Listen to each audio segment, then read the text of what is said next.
សាទក្រាលពីជលសាយបាំងព្រារឿងថ្មី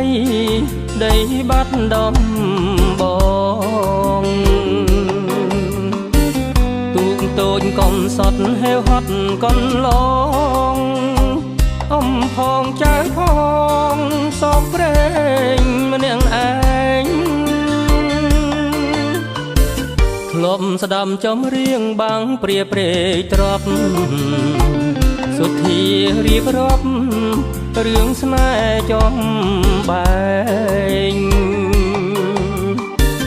ពេលនេះរូបខ្ញុំទុកធំម្នាក់ឯងពុំអាចថ្លើមថ្លែងរឿងពិតប្រាប់ពើបាំងព្រាព្រែកទ្រព្យនឹងកោះជីវាំងព្រៃចាំងភូមិថ្វាងព្រះអង្គឈើខ្មៅជួយនាំសំដីប្រាប់ស្រីពីលពើថាបងនិតនៅនឹកពើគ្មានផ្លេច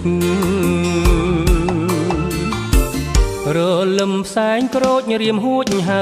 មុំអោបកាក្រពុំចោលក្លិនរំលេចក្បែរបងអួយស្រីដែលថ្លៃទាញបិទបោផាតងពេជ្រឲ្យផ្លេចមិនដេចបាន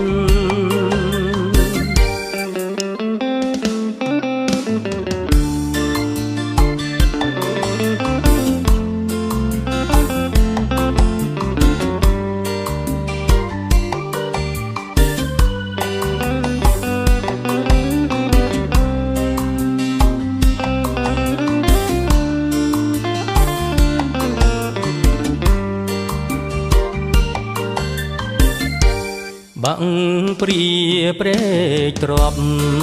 នឹងកោះជីវាំងព្រៃចាំងភូមិថ្វាងព្រះអង្គឈើខ្មៅជួយនាំសំដីប្រាប់ស្រីពីលពើថាបងនិតនៅនឹកពើគ្មានផ្លេចរលឹមផ្សែងក្រូចរៀមហួចហៅមុំអោបកាក្រពុំ